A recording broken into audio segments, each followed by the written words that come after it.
saya mau izin banget. Nah, saya mau izin banget karena ini agak fatal ketika value system ini berkait dengan kurang tepatnya pemaknaan sebuah hadis, sebuah ayat, sebuah kitab suci. Ya, jadi ada sebuah hadis tadi yang di-share di grup 8 bahwa intinya orang yang beriman miskin itu lebih mudah masuk surga. Orang kaya itu 500 hari lebih lama kalau nggak salah, ada seperti itunya. Nah, di Nasrani juga ada bahwa orang yang miskin di hadapan Tuhan itu yang mempunyai surga, yang punya surga gitu.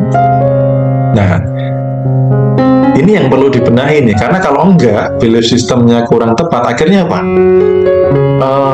Wah, kalau begini berarti nggak boleh kaya dong gitu loh. Karena yang miskin saja yang masuk surga. Nah, bagaimana coba?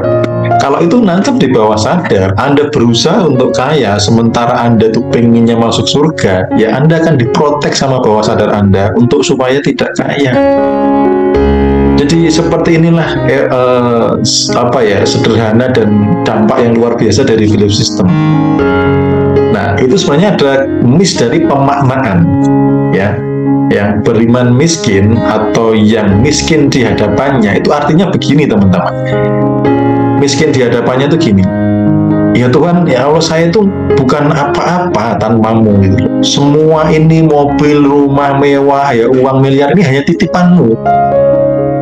Ini bukan punya aku, ini titipanmu, ini amanahmu.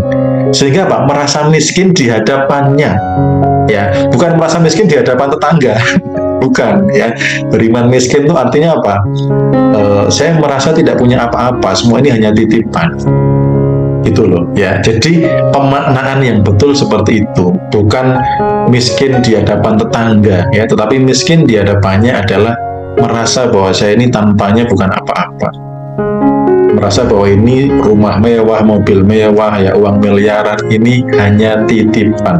Ini amanatnya. Nah, ini perlu saya sampaikan kenapa? Karena value system ini kalau mengakar kuat dan salah pemaknaan, waduh, sayang banget gitu. Teman-teman sudah berusaha keras pengen kaya, akhirnya apa?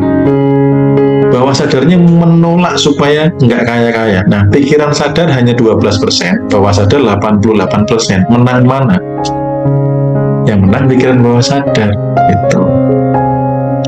Oke, Kak Christian ada pertanyaan? Saya buka dulu akses mic-nya, silakan. Boleh di klik mic-nya. Malam semua, makasih Om Bimo. Selamat malam, Pak. Suaranya jelas? Jelas. Sebenarnya mau sedikit testimoni. Dulu saya ngefans sama Pak Mardigu, ternyata ketemunya sama Om Bimo. Yang ternyata masih ada urutannya gitu loh. Jadi saya senang banget ketemu channelnya, terus ketemu link ini, ketemu teman-teman yang gabung di sini. Terus yang kedua mau saya sampaikan, sebelum ikut Om Bimo, saya sudah nggak makan nasi selama 9 bulan ini, udah mengurangi porsi makan, dan ternyata ngaruh banget.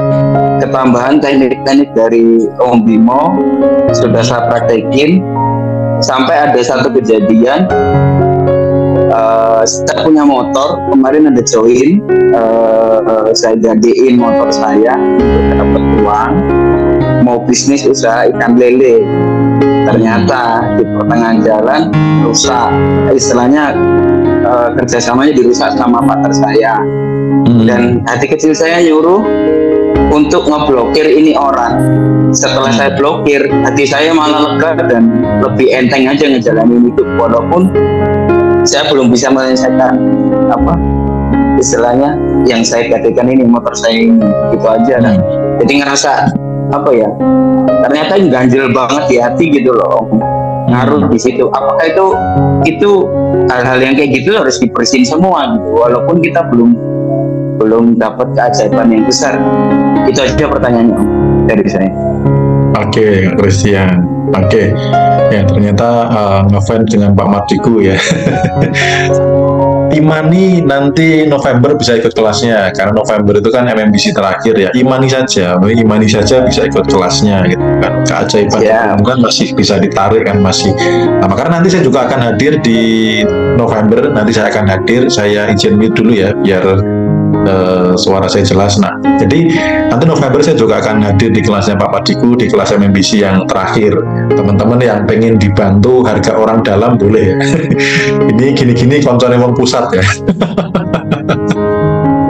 Harga normalnya sekitar 7,5 juta, kalau harga orang dalam ya bisa 6 jutaan lah, 6,5 juta mungkin ya. Nanti coba saya cek lagi ya sama orang dalamnya dikasih harga berapa gitu. Karena nanti beberapa teman-teman dari Ngaji Roso kayaknya Mas Indra juga ada rencana mau ikut, dan saya juga akan ikut lagi sebagai penghormatan kepada guru besar saya, salah satu guru besar saya Pak Mardiku. Ya, terkait dengan perasaan tidak nyaman, dongkol, jengkel ya. Waktu di kelas offline Jakarta yang sebelumnya, teman-teman yang mungkin ada yang ikut ya, itu ketika saat di kondisi meditatif saya memberikan sebuah materi untuk membuka tabir penutup keajaiban dan keberuntungan ya. Apa itu? Adalah perasaan-perasaan punya musuh ya, punya musuh artinya kecewa dengan musuhnya, dengan orang yang pernah mengecewakan, pernah menipu, pernah membuat rugi dan lain sebagainya. Nah, perasaan-perasaan itu saya pandu di dalam gelombang bawah sadar untuk apa? Mendoakan mereka setulus-tulusnya. Doakan rezekinya, doakan kesehatannya, doakan kebahagiaannya, doakan keluarganya setulus-tulusnya. Ya, buat orang-orang yang pernah mengecewakan Anda. Suka nggak suka, mau nggak mau, doa itu kembali untuk Anda dan itu berlipat-lipat. Ya, dan itu yang salah satu membuka tabir keajaiban dan keberuntungan. Makanya jangan sampai menyimpan dendam kepada orang lain, jangan sampai menyimpan kebencian, rasa kecewa, amarah karena pernah dirugikan. Ya, jadi teman-teman, caranya begitu. Salah satu cara adalah doakan setulus-tulusnya, sebaik-baiknya, untuk keluarganya, untuk rezekinya, untuk kesehatannya, untuk masa depannya. Doakan aja. Jadi teman-teman kalau mau melakukan boleh silahkan ya. Tulis 10 orang yang pernah merugikan Anda, yang paling Anda benci. Doakan semuanya setulus-tulusnya. Lihat nanti perubahan rezeki yang masuk ya. Lihat perubahan rezeki yang masuk. Saya juga melakukan, dan ilmu ini saya dapat dari salah satu circle up saya yang asetnya ratusan miliar, yang PT-nya ada 24 atau 25 sekarang ya.